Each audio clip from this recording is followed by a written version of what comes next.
에베소서 2장 5절에서 7절 말씀. 살리셨고 일으키시고 하늘에 앉히시니 허물로 죽은 우리를 그리스도와 함께 살리셨고 너희는 은혜로 구원을 받은 것이라. 또 함께 일으키사 그리스도 예수 안에서 함께 하늘에 앉히시니 이는 그리스도 예수 안에서 우리에게 자비하심으로써 그 은혜의 지극히 풍성함을 오는 여러 세대에 나타내려 하심이라. 아멘. 지난 한 주간의 필리핀 목회자 세미나 및 집회를 위하여 집회를 잘 다녀왔습니다.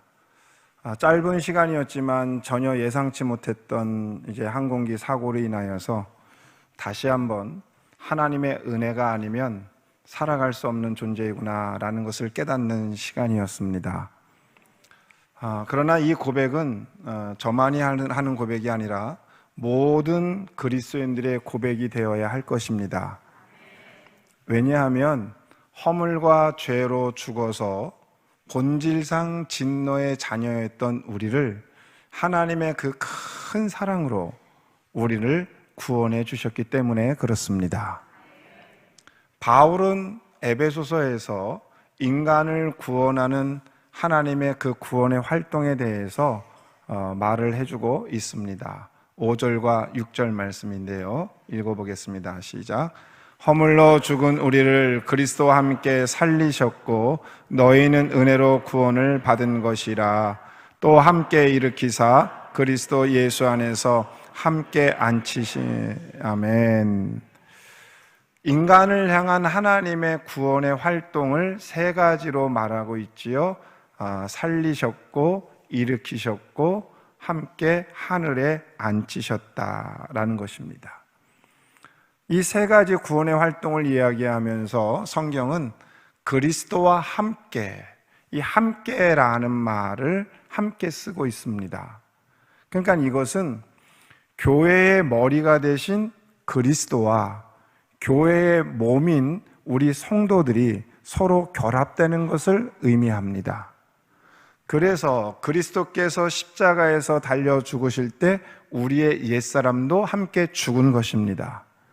그리스도께서 어둠의 권세를 뚫고 부활하실 때 우리도 새로운 사람으로 새롭게 태어났다는 것을 의미합니다. 할렐루야. 그래서 그리스도와 함께 우리를 살리셨습니다. 이때 하나님의 구원은 일방적이고 신속하게 이루어집니다. 지금 당장 건져내지 않으면 우리는 죄악의 강에 빠져 멸망으로 떨어져 죽을 수밖에 없기 때문에 우리에게 묻지 않고 따지지 않고 신속하게 빨리 건져내십니다. 왜냐하면 우리의 생명을 건질 수 있는 골든타임을 잊어버리지 않기 위해서입니다. 그래서 우리를 살리시는 주님의 그 구원의 삶을 지난 주간에 영적인 심폐소생술이라고 이야기했습니다.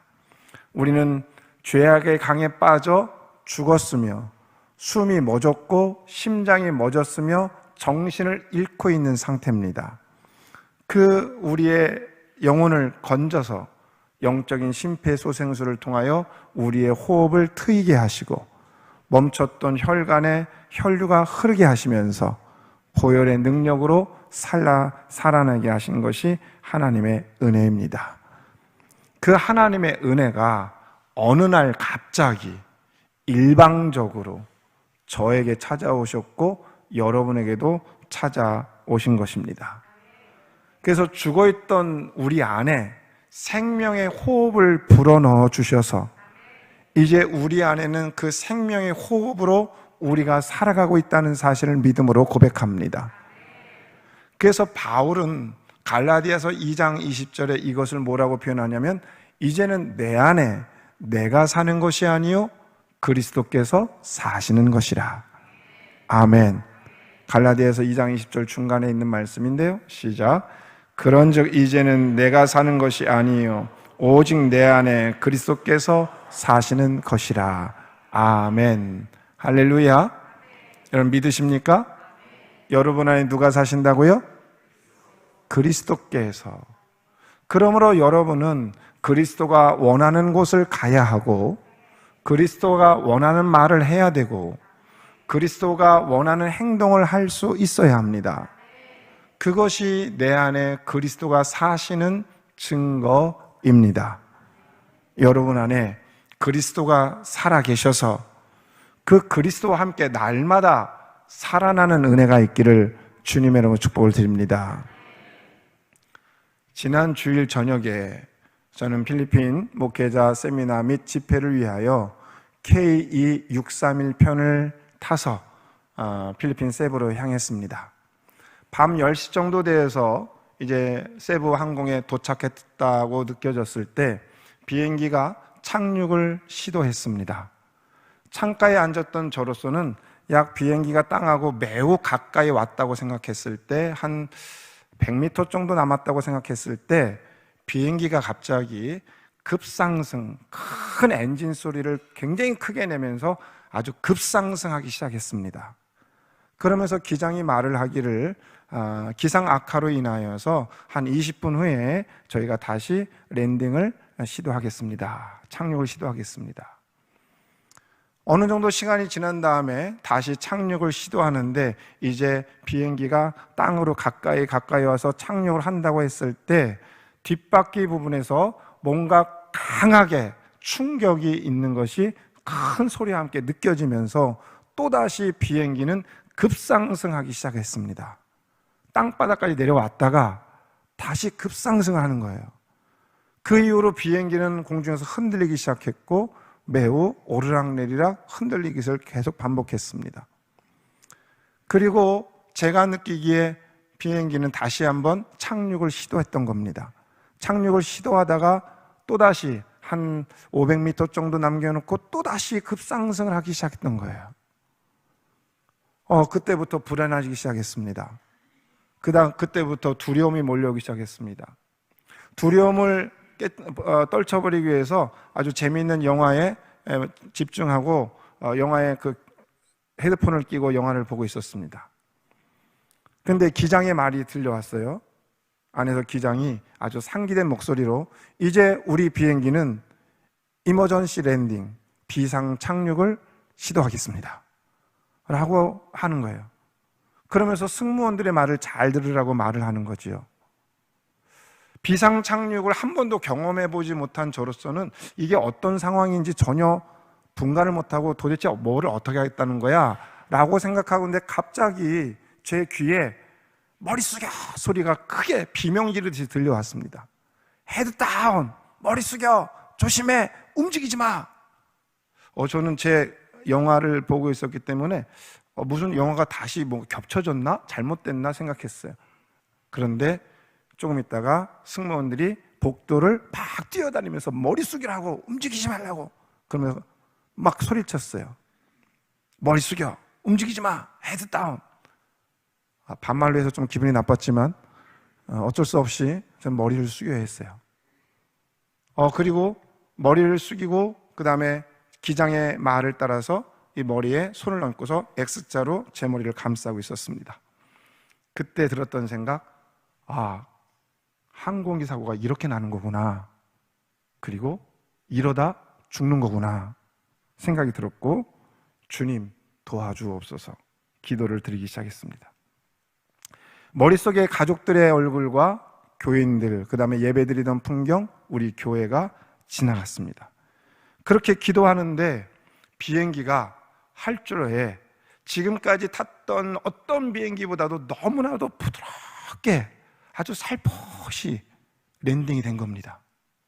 그리고 비행기가 그 속도를 가지고 활주로를 막 달려가는 것을 느낄 수 있었어요.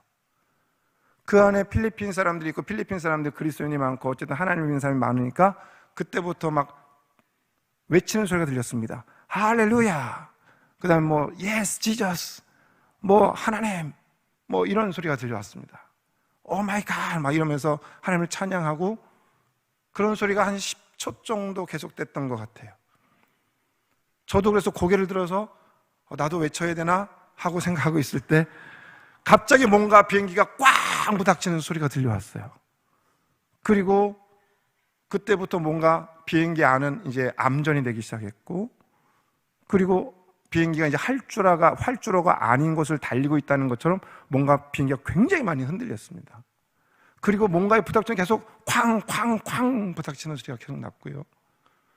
다시 저는 반사적으로 고개를 숙이고 머리를 숙였습니다. 그때 두 번째, 진짜 죽는구나 라는 생각이 들었어요.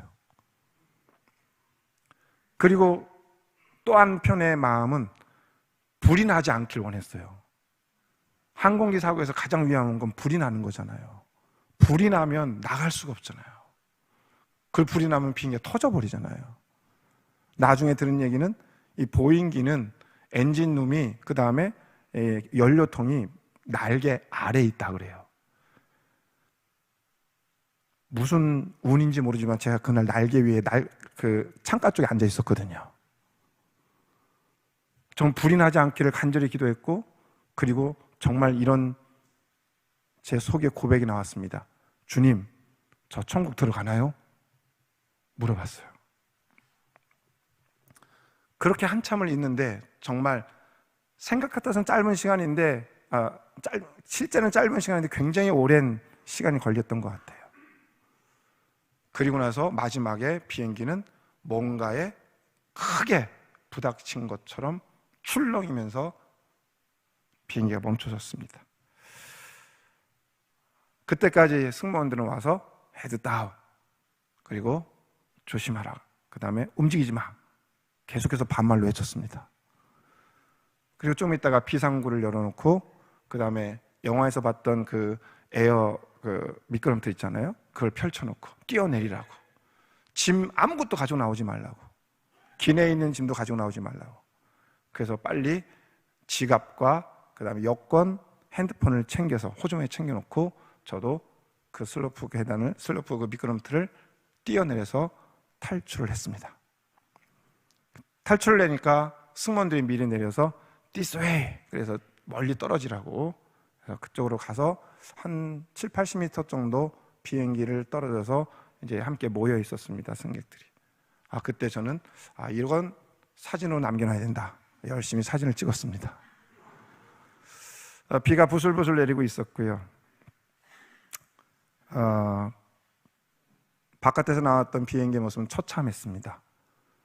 생각했던 것보다 많이 찢어졌고, 앞부분은 완전히 나갔고, 그 다음에 비행기 이 상부 승객석 위쪽으로도 찢어졌고, 그리고 제가 예상했던 것처럼 뭔가 큰 철체가 밀고 들어오면, 이 객실까지 밀고 들어오면 어떡하나라고 고민하고 있었는데, 제 앞에까지 그것이 찢어서 들어왔던, 물론 위로 들어왔지만 그것이 만약에 연료통으로 갔거나 제 생각에 아마도 이렇게 승객 있는 쪽으로 밀고 들어왔다면 인명피해가 있지 않았을까.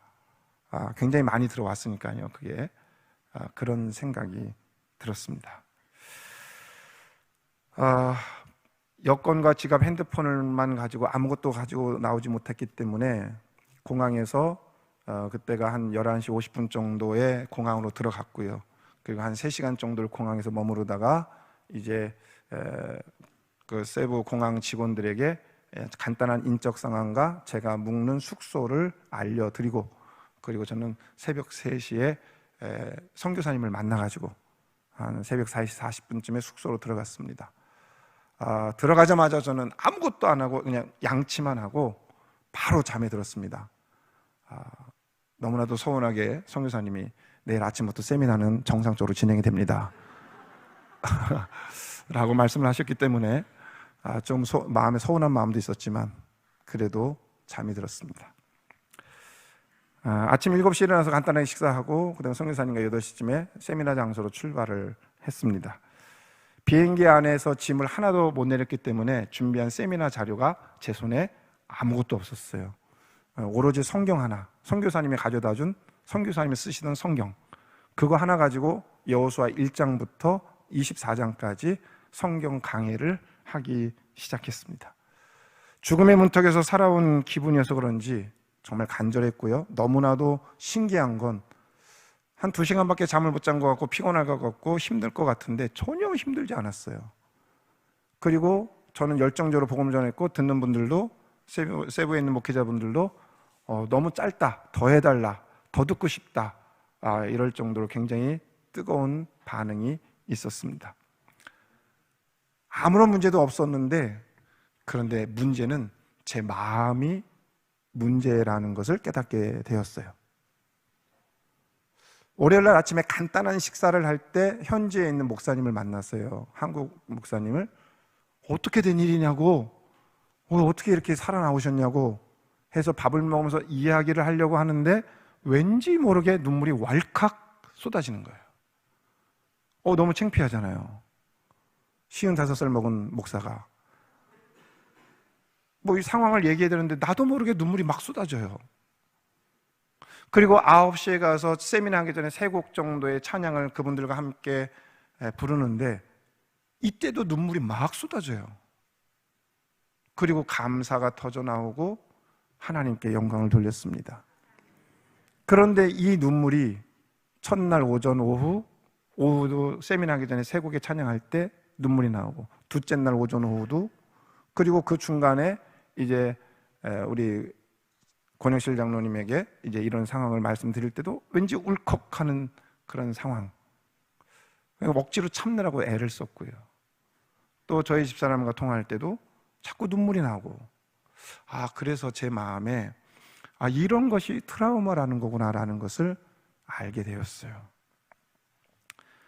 그리고 2박 3일 동안의 모든 세미나를 오후 시간까지 다 마치고 정말 은혜 가운데 왠지 모르게 세미나 할 때는 힘이 막 나더라고요. 그리고 마치고 이제 인사하고 사진 찍고 돌아오는 차 안에서 정말 거짓말처럼 조금 전까지 쌩쌩했던 제 몸이 갑자기 피곤이 확 몰려오고, 그 다음에 몸이 아픈 곳이 자꾸 나타나는 것 같고, 그 다음에 훅 기운이 떨어지면서 한 40분 정도 트래픽 때문에 많이 밀리는데 그 안에서 그냥 깔아줬던, 숙소 도착할 때까지 눈을 뜨지 못했던 기억이 있습니다. 밤에는 세부공항이 비행기를 내리지도 못하게 하고 뜨지도 못하게 해서 원래 밤 비행기를 타고 아침에 도착했어야 했는데 하지 못하고 금요일 날 오전 8시 비행기 타고 돌아올 수 있었습니다. 비상 착륙하는 비행기 안에서 제가 할 수 있는 일은 아무것도 없었습니다. 오직 하나님께 기도하는 일밖에 없었습니다. 그 순간 인간의 지식도 능력도 아무런 힘을 발휘하지 못했습니다. 하나님의 도우심을 구할 수밖에 없었습니다. 지난 한 주간 겪었던 일을 한마디로 표현하자면 하나님의 은혜였습니다. 사망의 음침한 골짜기에서도 지키시고 보호하시는 하나님의 은혜를 저는 경험했고, 많은 성도님들이 저에게 목사님 때문에 다른 승객들이 살았 거예요 라고 이야기했지만 저는 아니라고 얘기했습니다. 그곳에 하나님이 꼭 지키셔야 될 생명이 있었는데 그 사람 때문에 내가 산 것 같다고. 한 임신 5개월 정도 된 부부가, 우리 한국 부부였는데 젊은 부부가 태교 여행을 온 거예요. 인터뷰도 하셨더라고요. 그분들이 아마 그 뱃속에 있는 어린 생명 때문에 내가 살지 않았을까라고 하는 하나님께 감사, 또 다른 사람들 때문에 내가 살았다고 하는 것에 대한 감사가 터져 나왔습니다. 여러분, 하나님의 은혜가 아니면 내가 살 수 없고, 하나님의 은혜로 내가 구원받았고 하나님의 은혜로 구원의 삶을 살고 있음을 믿음으로 고백합니다. 바울이 그것을 오늘 2장 8절 말씀에서 그렇게 말하고 있어요. 시작. 너희는 그 은혜에 의하여 믿음으로 말미암아 구원을 받았으니 이것은 너희에게서 난 것이 아니요 하나님의 선물이라. 아멘. 우리가 구원받은 것은 하나님의 은혜에, 거저 주시는 은혜의 선물이고 믿음에 이어서, 그래서 그 은혜는 하나님의 선물이다. 이 말은 우리에게 두 가지를 생각하게 합니다. 첫 번째는 은혜로 구원받았으니 감사가 나옵니다. 내가 산 건 내가 내 의로 산 게 아니라 내 능력으로 산 게 아니라 하나님의 은혜로 산 것이다. 하나님이 이 은혜를 선물로 주셨으니 내 남은 삶의 방향성이 설정되는 것입니다. 사고 비행기 안에서 어쨌든 하나님의 은혜로 살아남은 저는 돌아오는 비행기 안에서 깊이 묵상하며 두 가지 정도를 마음으로 정리를 해봤습니다. 첫 번째는 이런 마음입니다. 시간을 아껴서 가족과 성도들 그리고 주변 사람들을 사랑해야겠다라는 생각입니다. 사랑할 시간이 얼마나 남았는지 알지 못하기 때문에 그렇습니다. 얼마 남았는지 알지 못하는 그 시간을 원망하고 시기하고 질투하고 다투며 미워하며 살기에는 시간이 얼마 남았는지 우리는 알 수 없어요. 사랑할 수 있을 때 마음껏 사랑해야겠다라는 생각을 하게 되었습니다. 두 번째, 이런 생각이 있었습니다. 세상의 헛된 욕심과 욕망을 버리고 하나님의 꿈을 이루기 위하여 살아가야겠다라는 생각입니다. 하나님의 꿈과 하나님의 뜻을 위하여 살기 위해서는 게을러서는 안 됩니다. 무엇보다도 주님의 마음을 아는 일에 힘을 쏟아야겠습니다. 그래야 주님의 일을 하지 않겠습니까? 오늘 사랑하는 성도 여러분, 여러분들도 주님을 믿으며 다른 무엇을 구하기보다 주님의 마음을 구하는 자들이 되기를 바랍니다. 몇십 년을 예수님 믿으면서 내 신앙이 자라지 않는 것은 몇십 년 동안 구하는 게 우리 가족 건강하고 아무 걱정 없이 무탈하게 잘 사는 겁니다. 이 기도밖에 없으니 내 신앙이 매너리즘에 빠지고 내 신앙이 자라지 않는 이유는 그겁니다. 주님의 마음, 주님이 무엇을 원하는지를 알아야 내가 그대로 살고 내가 그것을 위해 달려가면 믿음이 자랄 텐데, 그거를 구하지 못하고 그것을 위해서 살지 못하니까 내 신앙도 자라지 못하는 겁니다. 자산어보라고 하는 영화가 있습니다.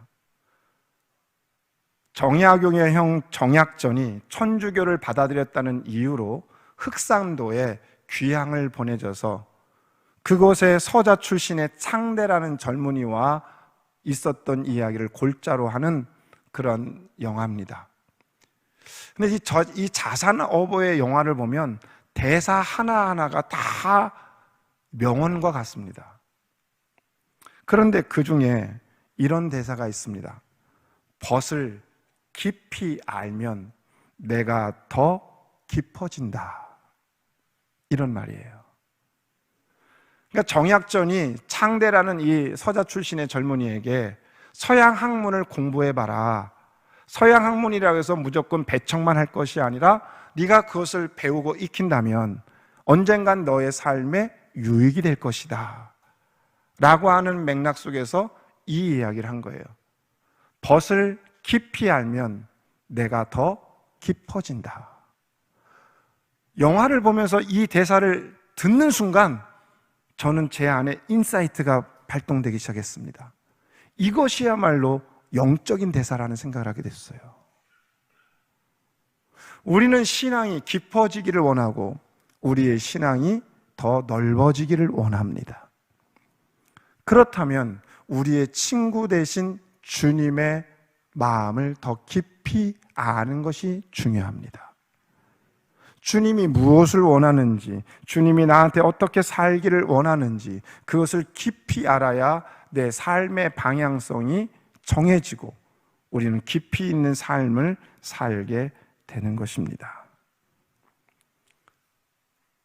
사랑하는 성도 여러분, 이 시간에 질문을 드립니다.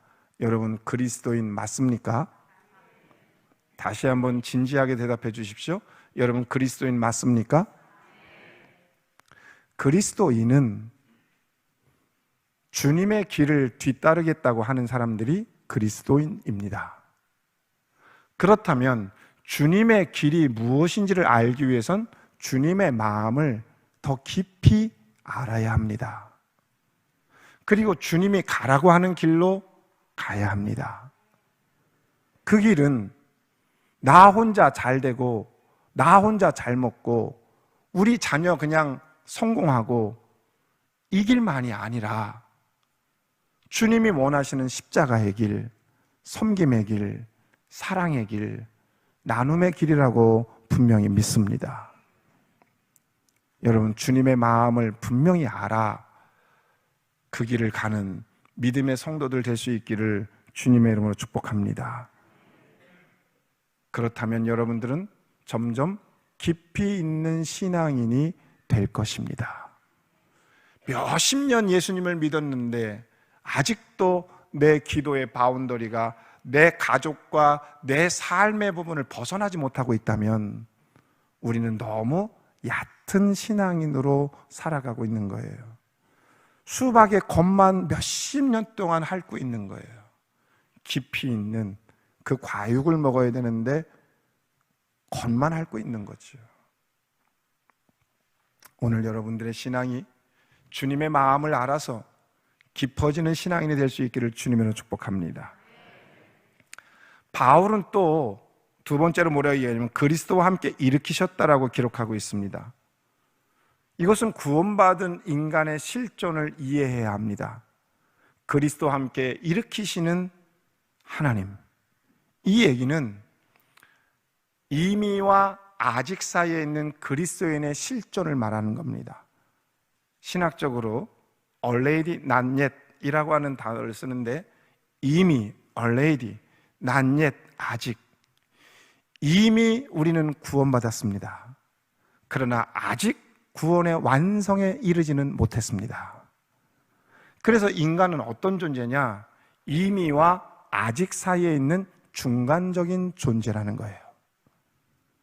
그래서 이 중간적인 존재로 살아가는 인간은 끊임없이 하나님 나라를 향하여 믿음의 삶을 살고 거룩한 삶을 살아야 되는 존재인데 감리교의 창시자인 요한 웨슬레가 이것을 뭐라고 얘기했냐면 sanctification, 성화라는 말로 표현을 했습니다.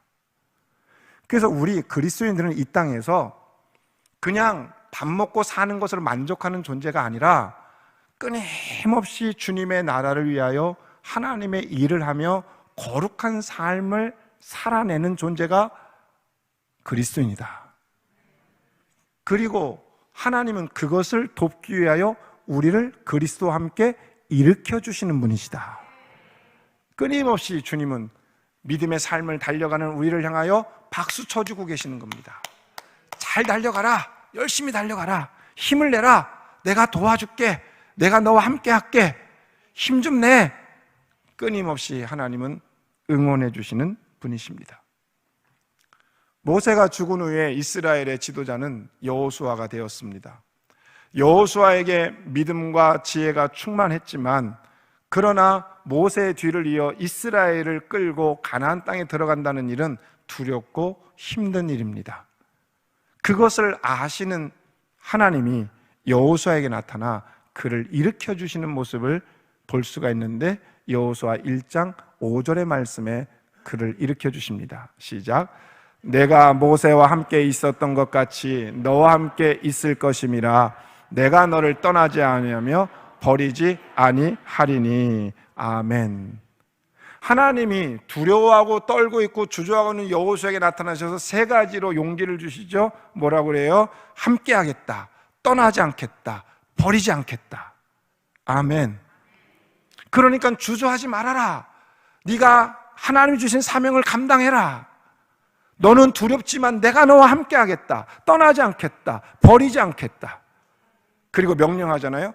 Be strong and courageous. 강하고 담대하라. 그 말을 듣고 여호수아가 믿음으로 요단강을 건너고 여리고성을 무너뜨리고 아이성을 무너뜨리고 남쪽을 무너뜨리고 북쪽의 연합군들을 물리치며 그 땅을 정복하고 그 땅을 다 하나님의 뜻대로 나누어 주고 할렐루야 승리했음을 믿으시기를 바랍니다.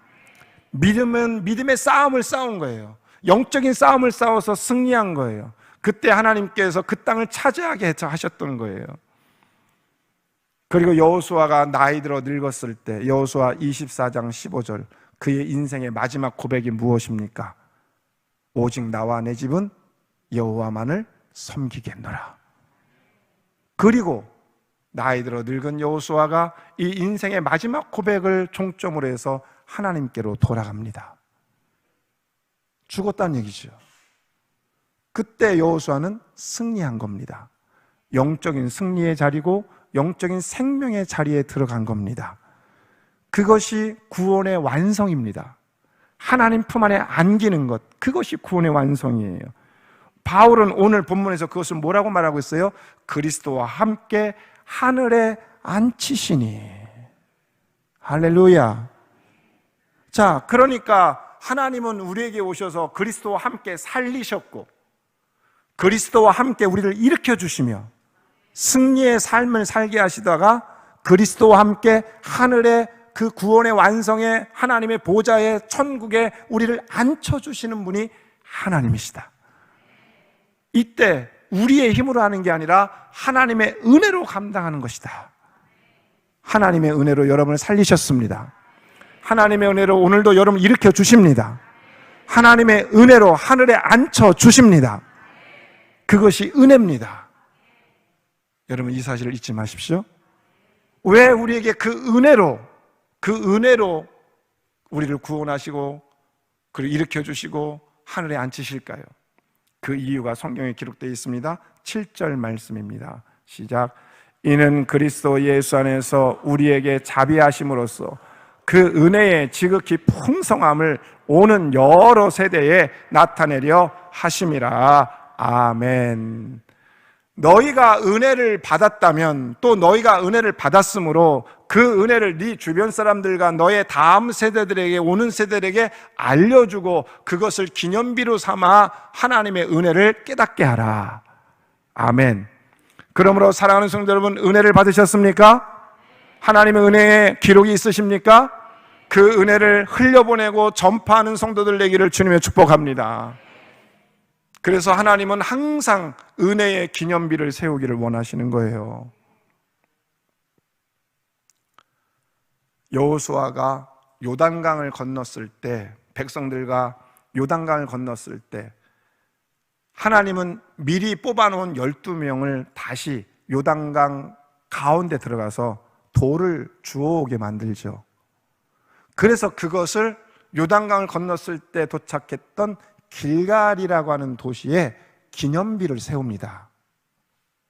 그리고 하나님이 여호수아에게 말하기를 만일 너의 후손들이 이 돌의 뜻이 무엇입니까?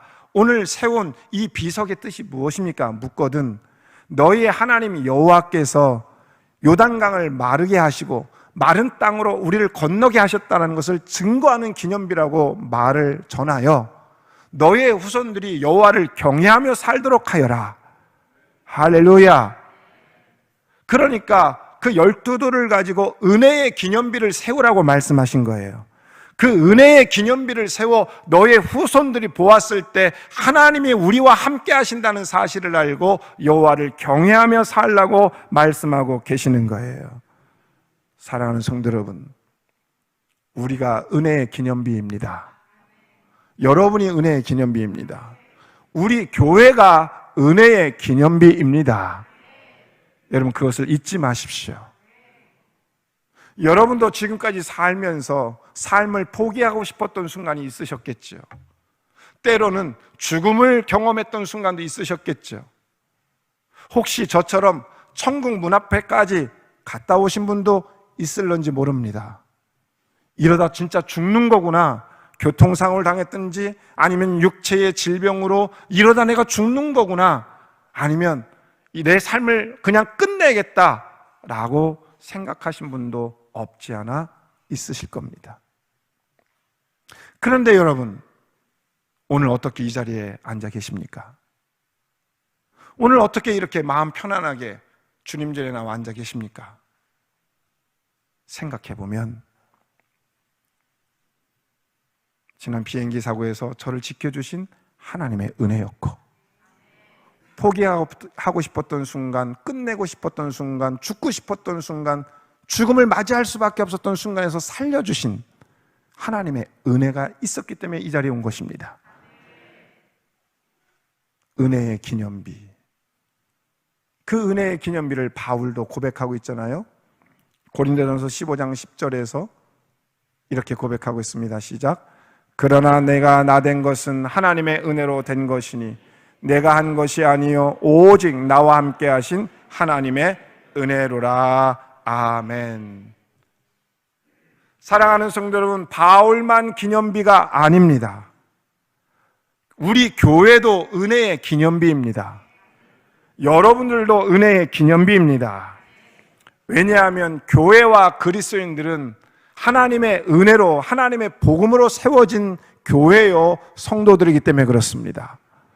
허물과 죄로 죽을 수밖에 없고 본질상 진노의 자녀였던 우리를 하나님이 우리를 사랑하신 그 큰 사랑으로 구원해 주신 그 사랑의 은혜가 있기 때문에 여러분들은 은혜의 기념비인 것을 기억하기를 바라고,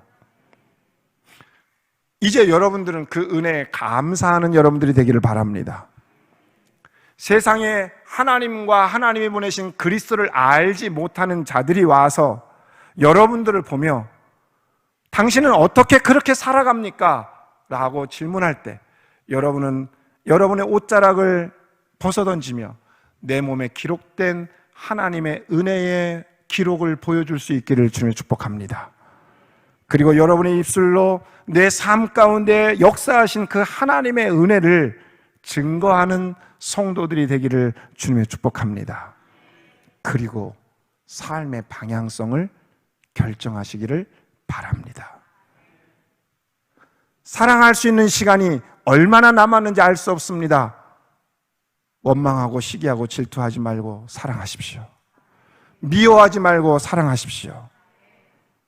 사람만 있으면 그 사람의 흠까지도 사랑할 수 있습니다. 사람만 있으면 그 사람의 약점도 사랑할 수 있습니다. 그런데 살아있지 않으면 사랑하고 싶어도 사랑할 수가 없습니다. 섬길 수 있는 시간이 얼마나 있을 줄 모릅니다. 여러분, 섬길 수 있을 때 마음껏 섬기십시오. 주님의 일을 할 수 있는 시간이 여러분 얼마나 남아있는지 알 수가 없어요.